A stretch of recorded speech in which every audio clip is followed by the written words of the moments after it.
John, we're going to hit a double. We haven't had a player on twice yet. We're going to change that today with Yankee catcher Jose Trevino.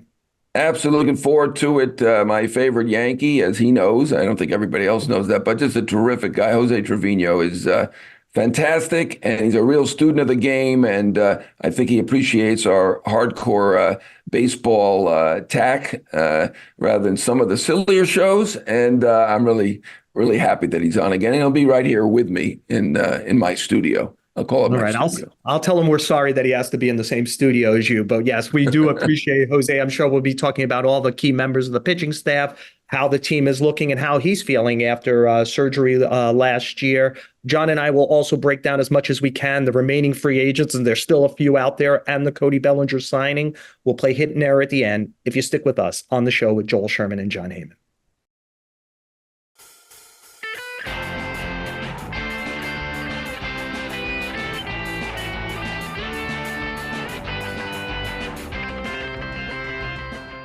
John, I think we could do a movie. I think we're trading places, right? Was that Eddie Yeah, Murphy? that was a And good movie. Aykroyd? Yeah.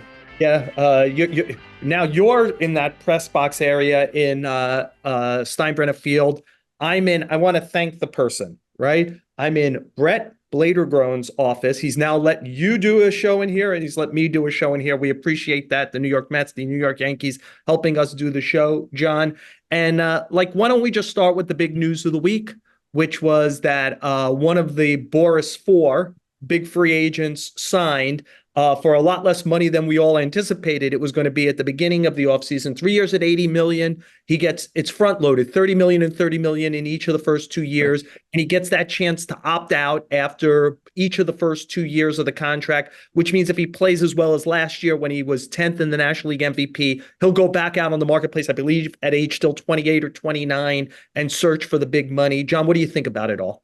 Yeah, I mean, I'm hearing a lot of criticism because we had all speculated, maybe he wants a certain amount, close to 200 million or whatever. But I mean, he's going to be a free agent for a third time, particularly at under age 30 if he opts out this year, or this year, or at age 30 next year.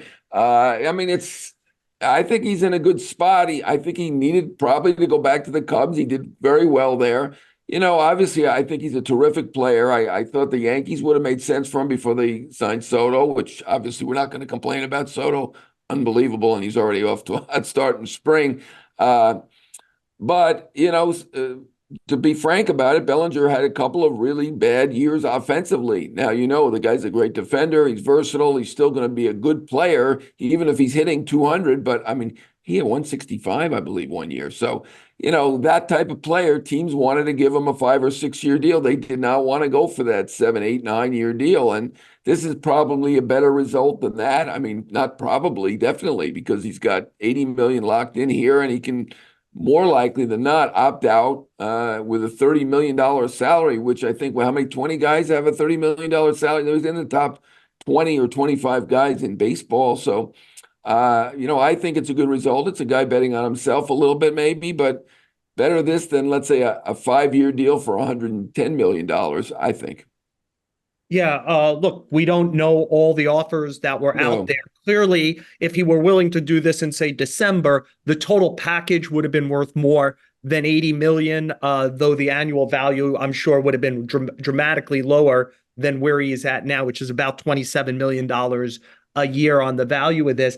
I think probably the more important thing, John, is it's a really good deal for the Cubs, who kind of needed him back and get him on a deal where if we would have said at the beginning of the offseason, you're going to get him back at 3 and 80, they'd say on November 1st, where do we sign this contract? So whether it's good or not for Bellinger, it seems clearly excellent for the Chicago Cubs. Well, they absolutely needed to bring him back. I mean, they were going in reverse if they didn't bring him back. He was great for them last year, obviously with a 306 batting average, 881 OPS. I don't care about the hard hit rate or whatever metric someone's going to throw at me. He was really good for them, and they needed to bring him back, and they took a chance that they would still be able to bring him back without making him that enormous offer, and it did pay off. I frankly think that opt-out is quite a great tool for the players. I mean, we've seen guys, look at what Rodon got out of the opt-out, right? He had a 2-1 opt-out. He opted out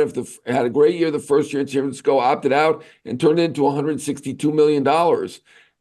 And he had little things on his resume even before he got to the Yankees. So he's locked in for 150 million now, at least, Bellinger. And presumably, if he opts out, as we expect in one of these 2 years, he's going to do a lot better than that. So we're not taking him any collection. I actually think it was, while there's criticism from other agents that I'm getting, I actually think that was a good deal. I'm not so sure how easy it's going to be with Chapman. That's a little bit more difficult off of the year that he had. And certainly Snell, well, certainly got interest, and I'm here in New York, and they've been talking, and we reported again that they did talk yesterday, not that it's likely with the Yankees, because we don't think that it is likely with the Yankees. I mean, for a two-time Cy Young winner who just turned 31, he's not as popular as we thought he would be. Yeah. So, why don't we pivot there to Snell? You reported it. I've heard the same thing, that Nag Snell is much more than say Montgomery or Chapman, willing to do kind of the short-term opt-out, high AAV situation, which maybe ends up looking a little like, say, Carlos Correa's contract, which I believe was about 3 at 105 with the ability to Right. opt out each year, and Correa did and turned it into 6 at 200. That I get opt-out is very powerful. Yeah, Yeah. I kind of get a feeling that's where we're heading with Snell. John, I try to stay in touch with people like you do. People should know. Few people work harder than John in the business. I'm not sure anyone does That's who nice of you makes to say. makes I, this many phone I don't calls think and I work harder than you, but okay. That's stays nice. in touch with so many people. And Yeah. I've got to say, the majority of people who I ask keep saying, "Come on, man, he's going to end up a Yankee. You know how this is going to end." And I'm not positive about that. I heard today the Giants again, from someone I trust who thinks that he could end up there. But I now believe it is going to be a short deal with a high AV and the ability that where we're going to do this all over again. It's amazing, John, as we think about the Boris clients. Next year, he already has Soto, Alonso, Burns, and Bregman, probably Bellinger again. And I think we'll probably, by the end of this offseason or end of spring training, be saying Snell again. Yeah, and the problem with the Yankees, and I think that Boris has suggested to the Yankees that they're going to be flexible and certainly willing to do that. And problem with the Yankees is if they do that short-term deal is, first of all, it's going to be a high AV, like you mentioned, potentially 3 at 35 a year, which gives them more tax. They're already over the threshold. So you pay him 35 million, let's say, then it's a $38.5 million tax on top of that. So I get it. I mean, the Yankees' revenue is enormous. It's like 800 million plus, I believe. So they can afford it, but it is painful to pay 38 million in tax and then to, have the highest payroll of any team, even higher than the Dodgers at this point and the Mets. I get it. I get the hesitation. But you add Snell with Cole. They're certainly at least the American League favorite. I don't want to say anyone's the National League favorite because obviously Ohtani Yamamoto on the team in the West Coast that's pretty darn good. But I mean, no team has had to start a season 2 reigning Cy Young winners. You go back to back, righty lefty with Cole and Snell. You've got the best pitcher in baseball on opening day, and you have I think the guy with the best stuff among starters now that DeGrom is hurt in Snell. So I mean, they'd look almost unbeatable. So you've got that weighing. I want unbeatable versus potentially a $70 million investment.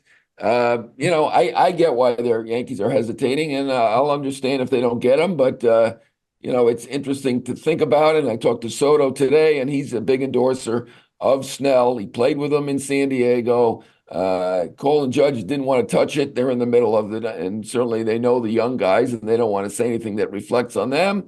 I'm sure they're endorsers as well. But Soto came out and said he's a great dude. That's his word. That's not my word. That's no surprise. And he's great in the clubhouse, and it would be fantastic to have him on the team. Yeah, Soto has already shown the personality that he could and will handle New York well. Cole had it.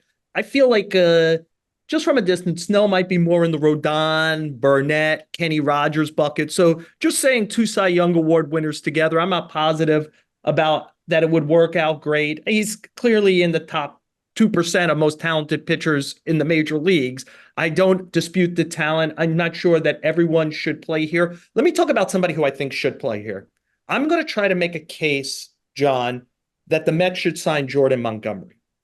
Because at this moment, I would argue that it works for their plan today and it works for their plan tomorrow. The Mets should, if the Mets need Manaea to have a good year. If he has a good year, it means they have 4 starting pitchers who will be free agents at the end of this year. Everybody but Senga.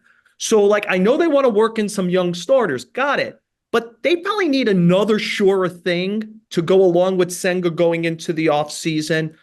And so the question is 2 things that I can't know. I called Scott Boras today. He wouldn't answer either of these 2 questions. Number one, is Montgomery willing to play in New York for the Mets? I assume he would. It seems like he's okay with Boston. Maybe it's only the Yankees he doesn't really want to play with because of how things ended. Number 2, the Bellinger number dropped. Is the number dropping for Montgomery? Because clearly the industry was trying to get him towards Eduardo Rodriguez, which I think was like 5 at 90. And he was trying to get towards Nola, which was 7 at 172, something like that. Mm-hmm. And so the question is, if that starts to come together, and it drops 130. Where is the moment where the Mets have to say, because to your point, the Mets have the same problem the Yankees have. It's 110% tax for them on Montgomery. Right. So if it's 20, it's, figure it out. You're better with the math than me. It's then 21. So it's a 41, 25 is et cetera. So, but I just think the Mets have real pitching, get through this season issues. And while they're not putting everything into the bucket this year, you don't want to have an embarrassing year. And I think there is a potential because they have so little optionality in their bullpen and so much volatility in their rotation, which you've already seen with Senga out. And they need to add multiple starters going into next year. Yeah. I might jump if, does Montgomery ever get to 110 for 5? I don't know. Probably not. And by the way, maybe if he gets to 120 or 125, the Red Sox or the Giants jump in and beat the Mets to it. But to me, there's got to be a number as we get into the low hundreds. If this is Bellingering, I just made up a verb, and calming down, where I think the Mets have to think seriously about jumping in. Yeah, I mean, we know they offered $325 million for Yamamoto. He was certainly a special case at 25. But I mean, Montgomery is not old. He's very durable.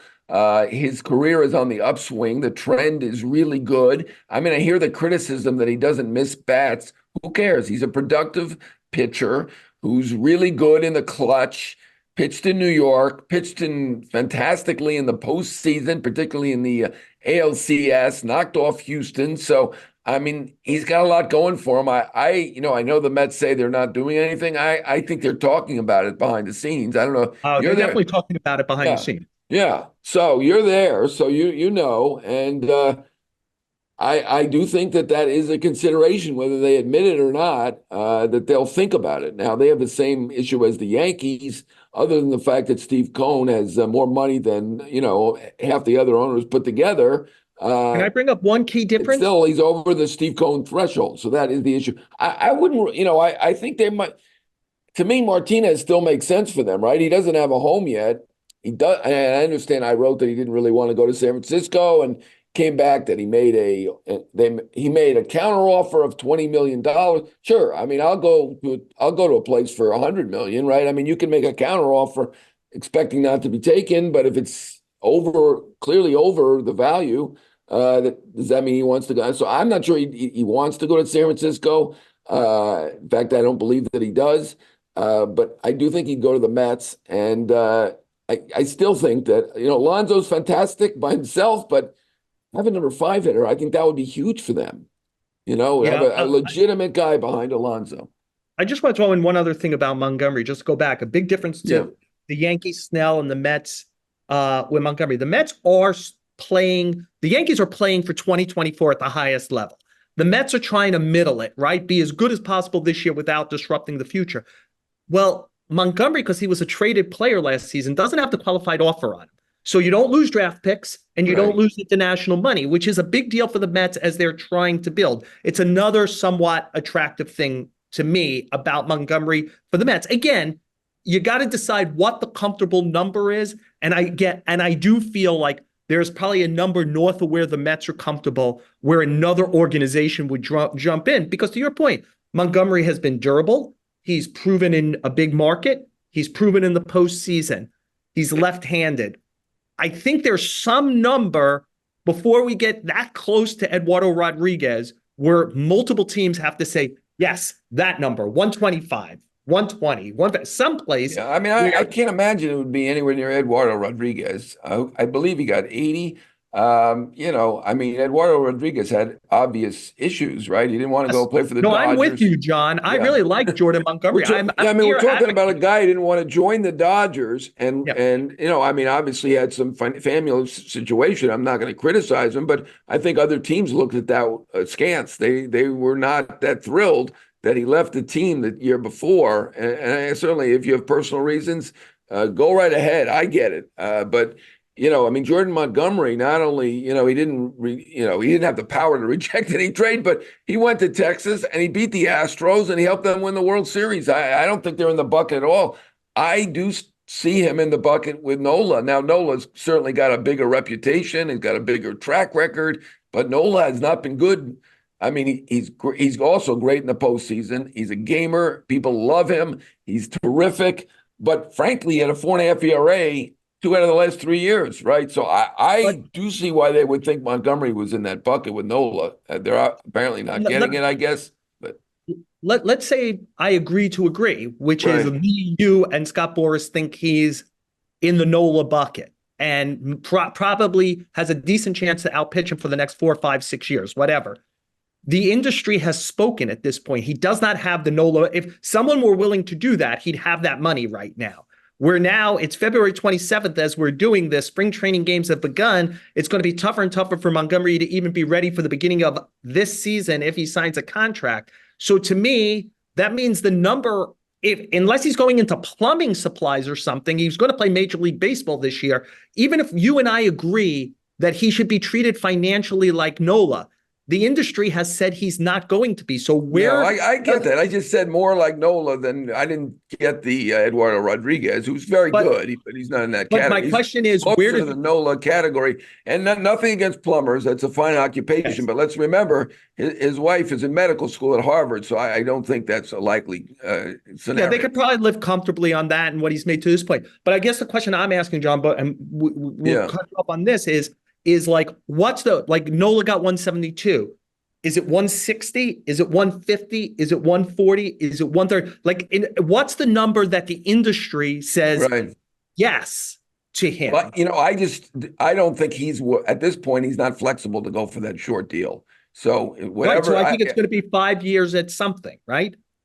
At least, yeah. I mean, he's in that category where he could get longer than that. He could get 6 or 7 years. And, he's proven to be very durable. He's left-handed, and he's great in the clutch. I mean, I don't know. Maybe I'm more into productivity. Maybe the teams are more into the metrics of the fastball or something that I'm not seeing. As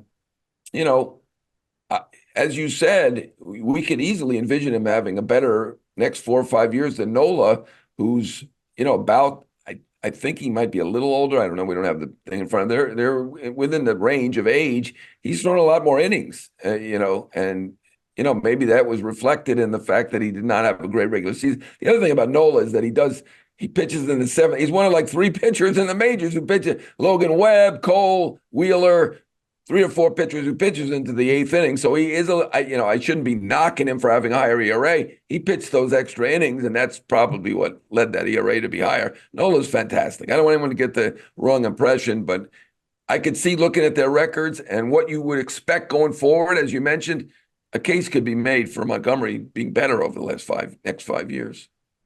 You mentioned Garrett Cole, the guy who's likely to catch him the most in the 2024 season, who caught him the most in the 2022 and was on the way to doing it in 2023 before injury, was Jose Trevino, and he'll join us. We'll be the battery for the show. Jose Trevino next, if you stick with us on the show.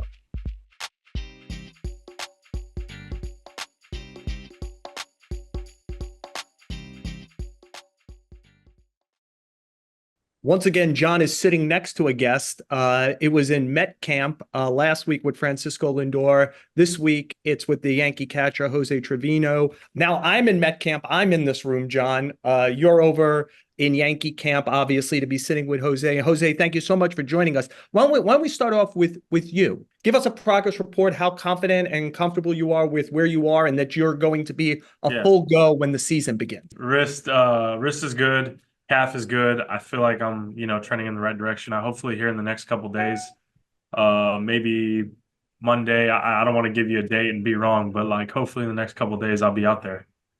I'm no scout, as you know, but I was watching Loaizaga. I wouldn't want to get in the box against him. But what do you think about the stuff of the young guys that we see? Obviously, Loaizaga's been around a little while, but Yeah. I don't know if you've gotten to see Warren or some of the other young guys. Yeah. Give us a scouting report on a couple of them. I think the ones that jump out to all of us are going to be Will Warren, Clayton Beeter, and Chase Hampton. So I think those three guys, I've gotten my eyes on all three of them. I've caught in all three of them.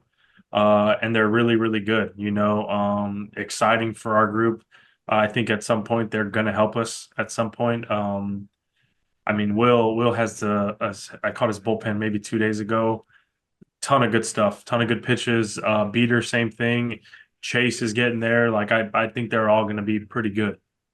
Jose, if I could just kind of double down on that, can you give us, because the likelihood is they're this year's Johnny Brito and Randy Vasquez. They'll be used at some point. Can you go a little deeper, like a scouting report on what they throw and how good you think it is? Yeah, no, I think if I had to go, Will Warren, I'll give you Will Warren, four-seam, two-seam, cutter, great slider, and the changeup. He's got a lot of weapons. He's got a lot of weapons. He can throw different pitches to different hitters.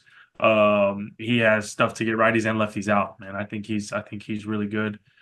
Chase, I think Chase is really good as well, man. Chase has a good fastball, good cutter, working in a changeup, and then a really good curveball, that he's mixing in there. So, and then of course the slider. It's all good, man. And then Beater, Beater has a great fastball, elite fastball, with a good slider and a good curveball. And he was working on a changeup today when I caught him, and it was really good.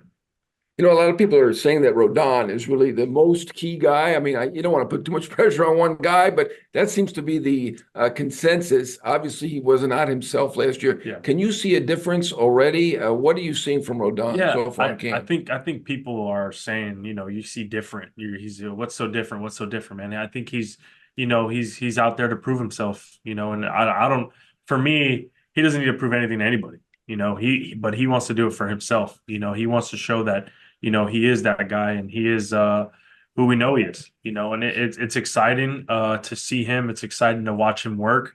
The other day we were here, man. It was good to see him out there. Good to see him work. So I'm excited for him. I think he's made a lot of adjustments. A little tight. They might seem big to him, but to us, they feel really like I feel like if I'm watching them, they're very, very minute. They're very little. But I think for him, like he's the type of guy, go out there and do his thing, give us a ton of innings and give us quality starts, and then with our offense, we're going to score some runs. Jose, anyone who's been around you knows you have great humility. You're always giving it up to your teammates, to your pitching staff. I do want to share something that I found interesting. I was in Padre camp and Kyle Higashioka, we think about last year, guys who were lost to injury. Anthony Rizzo, obviously with the concussion, Judge for a long time with the toe. Higashioka, unprompted, said to me, don't undersell Jose not being around, that he has such an effect because of the homework he does every day on the pitching staff, and that not having him around as almost like a pitch whisperer was a big deal for our team. It was a big loss over the time. I just wondered, like, even from a distance, could you feel that your absence was I know you don't want to put yourself with Judge or Rizzo, but that there was a thing, because Kyle was, again, he brought it up unprompted. When I started to say what went wrong last year, he said Jose not being around was a huge issue for us. Man, that's pretty nice of him, considering he's the guy who got to play more. That's the best. I think that's probably one of the best compliments I've ever gotten as from teammate to teammate. Higgy's always going to have a special place with me. I care so much about Higgy. Higgy's one of my favorite people in baseball, and for him to say that about me, that goes a long ways. That goes beyond baseball. But I don't want to say, I don't want to speak out of term here. I don't want to say that it was me, the reason why. I don't want to say any of that. I don't think it was. But I feel like I do bring something to the table. I feel like I can bring something to the table, whether it's a little conversation here, a little something about this here. Maybe it's, hey, why don't you try this instead of this? Just little things like that. But I feel like I can bring some things to the table. And I mean, I'm excited to just play again. It's been a long time. And I mean, I love being back there. I love working for the pitcher. I love being around the guys. I love being a New York Yankee. It's Joe mentioned homework. You're a guy who seems to enjoy homework. I don't know. Yeah. How much time do you spend a week on homework? I used to not like homework a lot. Believe it or not, I hope my son doesn't hear this, but I used to not like homework. But I think just pouring into the information and pouring into the guys, getting to know the guys, getting to know their strengths, getting to know their weaknesses, getting to know things that they do and don't like. Like I think that's huge. Like I'm not gonna sit here and say that I go home and I just study all day. Like I don't. Like I'm human. I play video games. Talk to my family, hang out with my family and friends. But when I feel like it's time to like get going, I just dive into the information. I'm like, how can I get this guy better? And for me, like the goal for me when I get to spring training, I want to know every single pitcher that's about to step on the mound, and I want to know their strengths, I want to know their weaknesses, and I want to know what they're working on and how can they get better. Anybody who has seen you, and again, this is a good behind the scenes thing. You look like you could go to Hard Knocks because you always have the binder with you, like as if you have a playbook and you're walking through. So, take me through. You've been in the league now for several years. Is this very different from when you first started? Is there like has the information Yes. revolution even Yeah. expanded I even understand. more, where you're Yeah. sitting with so much more information than you were even 5, 6, 7 years ago? Yeah. No, for sure. And I where does it think, matter, Jose, if you yeah, could detail I it? think whenever I first got into the league, I always say I always just tried to memorize the information. And we always had a wristband, so I would just go to the wristband. But like as I got kind of older and I was like, man, there's more that I can do with this pitcher. Like there's more things that I can do, throughout the game with the pitcher that I know I can. So like instead of just trying to remember it, I tried to actually I want to know it. I want to know it that way when there's a second and third, no outs. We have a righty on the mound. There's a lefty hitter in the box. There's a righty on deck. I can go to the pitcher and be like, hey, this is what we're going to do here. This is plan A. This is plan B. Let's attack this guy, whatever we got to do. Don't worry, we got this guy on deck. I just want to be able to have that information to when it's crunch time, like, and I go out there, I'm actually telling them something that means something, that I'm not just like, hey, I think this might, like, no, I want to give you information that I want you to be confident in me when I'm calling the next pitch. I want you to be like, yeah, we're going with it. But yeah, it's definitely changed over the years. I mean, I got to watch Jeff Mathis work. Like, I mean, just looking at him and the way he went about it, reading swings. I got to get information from Bobby Wilson, Brett Hayes. Like, there's a lot of guys that I played with that were very, very, um, like students of the game. Very, very big on being students of the game and understanding why this guy's hitting this pitch as opposed to this pitch. Why is his swing doing this and he's hitting this pitch rather than this pitch? And then not only like overlapping that with the information that we're getting, but then putting it with the pitcher's strengths, putting it with what the pitcher can do, that kind of stuff. You just kind of like overlap it. And then I think being able to have the confidence and in yourself and in your teammate of going off script, You going off are a script. pitch whisperer. You are like I hear it here. I mean, your homework is crazy. I think Cole is a guy like that too. So, and you really were the guy with Cole up until last year when Ben Rortford took over. Now, when you're working with him, who does the bulk of the homework and who's telling who what to do? Yeah, I mean Garrett's out there. Garrett does his work. Garrett does a lot of work. I think it's just a full team effort at that point. I think Garrett will, do his thing. I'll give him my information. We'll have, somebody give us information, and we kind of just go from there. I think this is the beautiful part of the game that people don't see. The game planning stuff it's it's fun. I enjoy it. I enjoy being a part of that. I enjoy like knowing the information, knowing the hitters. I try if you like I tell people all the time, like if you give me a hitter, I can probably give you my scouting report on him. Like I can probably like tell you, but obviously I would never say it on camera. But if there was a guy that you were like, hey, this guy, I'd be like, oh, okay, yeah, I feel like I have an idea, that's why I just take a lot of pride in it, knowing the information. One of the players, in a year that didn't go great for the Yankees last Mhm. year, I think if we were listing triumphs, one of them would be Clark Schmidt making 30 plus Yeah, starts, for sure. seeming to get better and more Yes. comfortable as a starting pitcher as the Yep. season progressed. Hmm. Look, there's obviously been a lot of talk about maybe the Yankees even adding another starter with spring training. He would be the guy who would fall out. What do you think about him? Is he a guy ready to graduate better than just hanging on into a rotation? Schmidt has made some strides, man. I don't know how he's doing right now. I haven't seen or checked the game yet.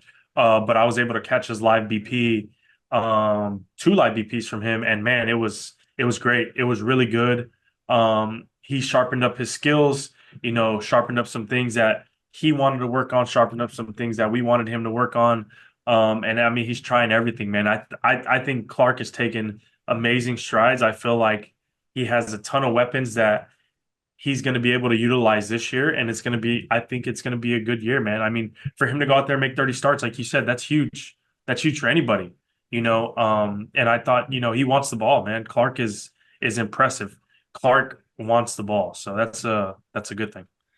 Yeah, I mean, I'm hearing only great things about Clark Schmidt, and I spoke to him. Quite a nice young man, and Hmm. we talked about Snell a little bit. Yeah. Yeah. I think he's still going to pitch a lot because that's the nature of starting pitchers and all Hmm. pitchers. There's Hmm. a lot of injuries, whether you get Snell or not, and it doesn't look that likely right now. But I asked Snell about it, and he said, he's a sports fan too. He gets why fans or want the stars to come, and he's fine with it. He understands. But what are your thoughts? I mean, have you seen much of Snell? Obviously, you're not in the same league with him. I mean, you've already got Cole. Yeah. It'd be pretty good to have two Cy Young winners, No, I guess. definitely, definitely. I mean, I feel like our staff is in a good spot right now. If we were to add Snell, it'd be in a great spot. But I think that decision is going to be up to Snell. Obviously, he'd be a great addition. And from looking at him, what he likes to do and what he does well, and he's really good. He's really, really good at what he does. And it's been impressive to watch him, especially last year. It was really good. Jose, we've been obviously talking about a lot of pitching, but if somebody didn't, and everyone should read my column, but in case somebody didn't read my column, I wrote about Anthony Volpe a couple of days ago, and I actually thought you had the best quote in that column where you talked about his rookie season. And, Yeah. I was asking you essentially, does real know what real looks like? Like when you're a Mhm. major leaguer, he did some things great last year. There was power, there was speed, there was defense. The average wasn't there. But it seemed to me that the whole team was like, yeah, but he's going to be a good player. Like we know what it looks like when someone's going to be good. Yep. Tell me why. You told me you thought that. Why? His um the ambition, the drive, the focus, the intensity, it's there, man. Like he wants to be great. Um, the humbleness, the willing to learn, the willing to be open to suggestions from everybody. It's amazing, man. I have nothing but high praise for the kid. He did an amazing job last year. And he's gonna do great things this year too. Like he's a great baseball player. And he's gonna be a big part of our team, of why our team goes. He's gonna be a big part of it. Brian Cashman said last year was a disaster. I guess we can look at that positively, right? If you go 82-80 and that's a disaster, that's pretty good. Now, you're obviously not to blame for any of this if it really is a disaster. But what do you think? I mean, the Orioles won 101 games, Mhm. and the Yankees are favored Yeah. over the Orioles, despite the 19-game differential. Yeah. Are they getting it right? Does Las Vegas know something that we don't know? The Baltimore's a good team. Baltimore has a lot of I got a lot of respect for that team.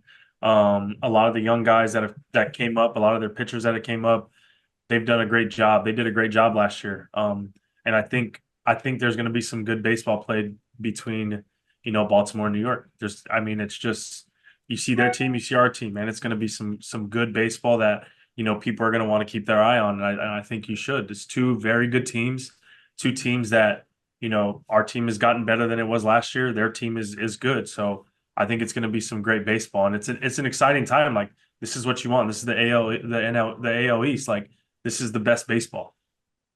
Jose, look, this is the time of year where everyone likes what's in their camp. If you can't be optimistic at this time of year, when are you going to be optimistic? But one thing that was kind of overt when I was there was to work off of John's question. Because things didn't go well last year, it seems both in body and mind, this was a team that rededicated itself in the offseason to not have that kind of slippage again. I'm wondering if you see that and you feel it on a day-to-day basis. Feel it. You feel it. You feel it. I wouldn't even say, yeah, you see it, but you feel it. You feel it. I can't quite explain it to you, but there's an expectation of when you do your work, how you do your work, and when you get it done.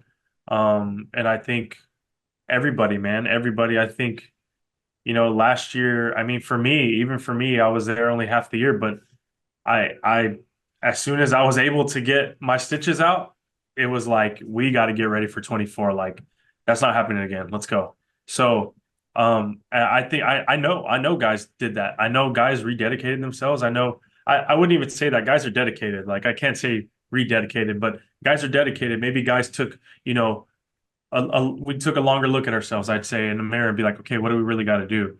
And I don't want to speak for everybody, but that's something that I did. Hey, what do I need to do to get better? What do I need to do to, at the end of the day, win a World Series? What do I need to do? What can I do better? What can I keep doing? Those little things. But I mean, you can feel it. You can definitely feel it. This is a hardcore baseball show, and that's why I think you appreciate us, and we appreciate the fact that you've now come on twice. I think you're our only player to come on twice, so that is fantastic. And we've talked a lot of baseball, but I should ask, as long as you're here and you've been in New York now for a couple of years, how are you like New York? And tell us something about you personally. Have you found a place to live? I know you're not Aaron Judge living at a mansion in Greenwich Village or whatever. You're still a regular person. Now, we hope that your career, really, if you for sure continue along this path, you'll cease being a regular person and you'll be a regular rich guy. But for now, you're a normal guy, right? And you are my favorite Yankee. I mean, if I apologize if Cole or Soto is listening, but he is my favorite, and you know that. Yeah. But tell me about your family life and your life. I love New York. My family loves New York. I mean, this summer is going to be fun. My kids, my wife, they're all going to be out there. It's going to be a good summer in New York, and we're going to be ballpark's going to be rocking. I'm going to be taking the subway to the ballpark, getting all the whole New York feels. But yeah, no, I mean, I found a good couple restaurants. We found a place where we like, and I mean, it's New York is New York. Like I always tell people, like when I'm home for the off season, I can be as slow as I want. The pace can be as slow as I want. Like I can hang out in my backyard, in the hills, just looking at trees. And then when I want to go to New York, it's just fast paced, go, go, go, go, go. So I get the best of both worlds right now. My family loves it. We love it there. Obviously, I love being a Yankee, man. I tell people all the time, I said, my dream was to be a professional baseball player. My ultimate dream was to play for the New York Yankees and win a World Series. So, we're here. We're here. John, you make it tough because I wanted to ask one more baseball question before we let Jose go. So let me see if I could combine the two things.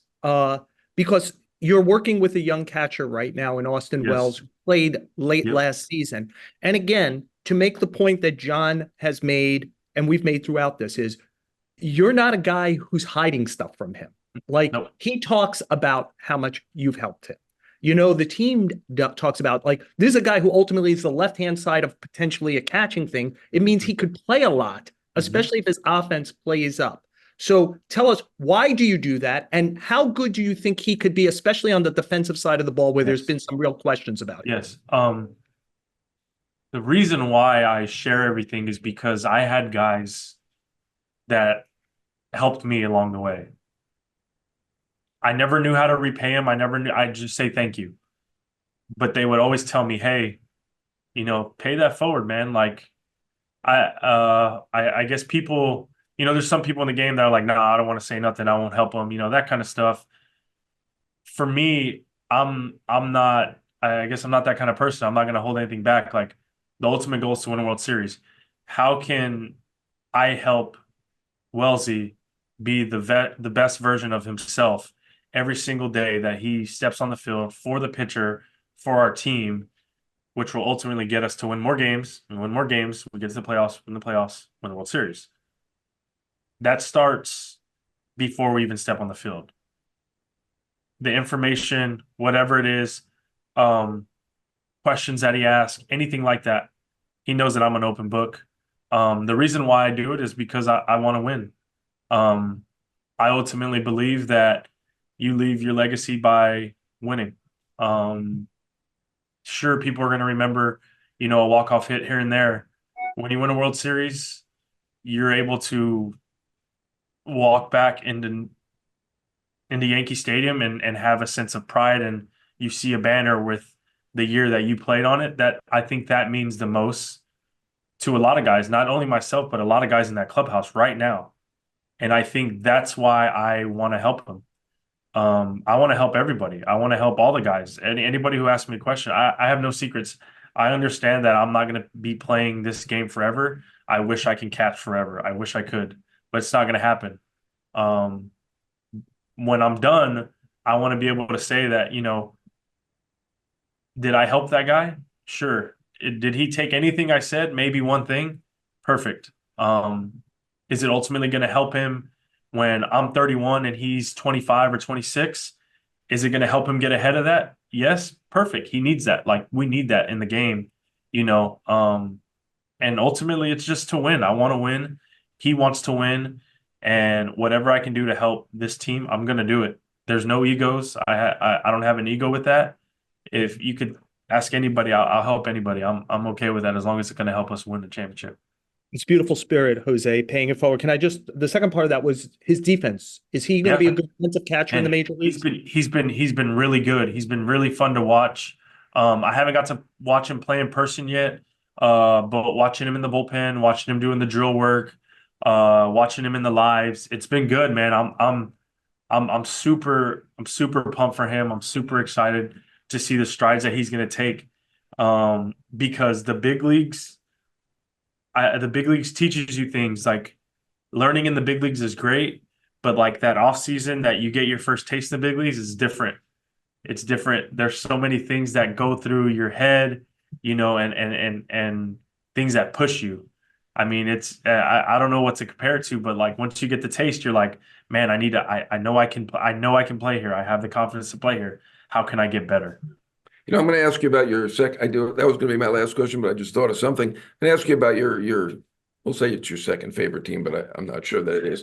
The Mets, Carlos Mendoza. Yeah, what's your scouting report? Man, Mendy, man. I actually know a couple of the minor leaguers over there, and they text me right away, like, hey, what do you got on Mendoza? I'm like, dude, he's great. He's a fearless leader, man. He's passionate. He loves his guys. And I have nothing but great things to say, man. I'll tell this story. This is 2 days before the season was about to start. I just got traded here. I hope he doesn't mind me sharing this, but I walk in the clubhouse. I have my bags on. I put my bags down, and I'm like, all right, where's Booney? Like, I need to go say, introduce myself to Booney. The first person that comes up to me is Carlos Mendoza. He shakes my hand. He goes, Carlos Mendoza, you can call me Mendy. I said, yeah, Jose Trevino. And then he points at my chest. He hits me like this. He goes, you're going to be the reason why we win so many baseball games this year. And at that moment, I'm not going to say I was questioning myself if I was going to help this team. But at that moment, it was like, I'm here for a reason. These guys believe in me, and it's time to start winning some games. That was just my favorite Mendy story, like, ever. He's amazing, man. I was going to tell him hello for me, please, because he's the best. He's the best. I will. I think John and I might say you're the best, Jose. Our first two-time player on the show. We really appreciate it. Get yourself healthy, get it back on the field, and we look forward to seeing you play this year. Yeah, thank you. John and I, of course, thank Jose Trevino for joining us. John, hit or error? Well, I'm going to give it to the Cubs because they held their ground and they got a reasonable deal. with Bellinger. I actually like that deal from Bellinger's perspective. He's betting on himself and getting a $30 million salary after one very good year following two not good years where he basically was not beloved in the free agent market. So I like that deal from their perspective, but the Cubs held their ground. They got their man, and now they probably the favorite in the NL Central. Yeah, I'll give a hit. I like the deal from the Cubs side. Obviously, I mentioned it earlier in the show. I'll give a hit. Look, if Jose Trevino, on the subject of hit, if Juan Soto didn't have a hit this spring training, I'd still think he was going to be one of the 5 best offensive players in the sport. But it's kind of cool, right, that he got off well with the Yankees. It kind of like makes everything kind of like better around him. I'll give him a hit because he seems to be one of those guys. Not everybody embraces the moment. Not everybody embraces everything that comes with New York and the Yankees, which I think is a distinct animal even within New York. And at least the early read is, hey, even in his walk year, he's kind of like rising to it, like is going to try to be himself. And if he's himself and judges himself, the Yankees aren't going to finish in the bottom of the league in scoring again in 2024. Absolutely not. I mean, their lineup is dynamic with health, as long as Judge is healthy and Soto's healthy. And I mean, the rest of the players are good, solid players. They really don't have weaknesses offensively.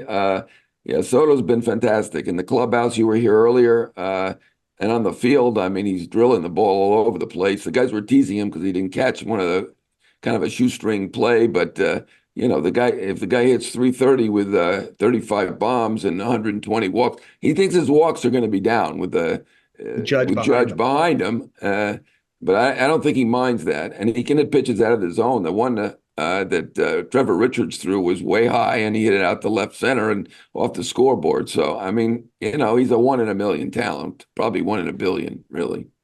On the subject of 1 in a million talents, John, Andrew Hart's one of our producers, somebody who's been invaluable to this show, a champion, somebody who helped us get on our feet when we didn't know how to do this. By the way, still helps us each week because we're Luddites and we don't know how to set up a computer to do the show every week. Andrew's one of our producers. He's leaving for greener pastures, we both hope. John and I wish Andrew the best. He really has been invaluable to doing this show. Jake Brown, our other producer, will still be with us, and we thank him as always for everything he does.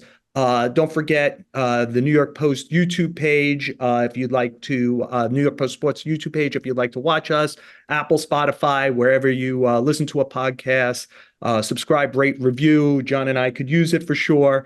And stick with us on the show. John, you want to say something? Yeah, I just want to jump in. I mean, Andrew Hart's just been incredible to work with, really. We're not always on time. We're terrible with technology. We got a lot of issues. I'm sorry, Joel, we do. And Andrew's been incredible all along the way. So I want to thank Andrew and wish him luck on his new endeavor. He wouldn't tell us what he's doing. We'll see. We're reporters and we're not able to get it out of him, so it must be pretty good. Yeah, I think it rhymes with the CIA. But anyway, I don't. Whatever he does next, he'll be great at it because he was great at this. Great hire. Whoever did it, great hire. Champion of the show. Stick with us on the show with Joel, Sherman, and Jon Heyman.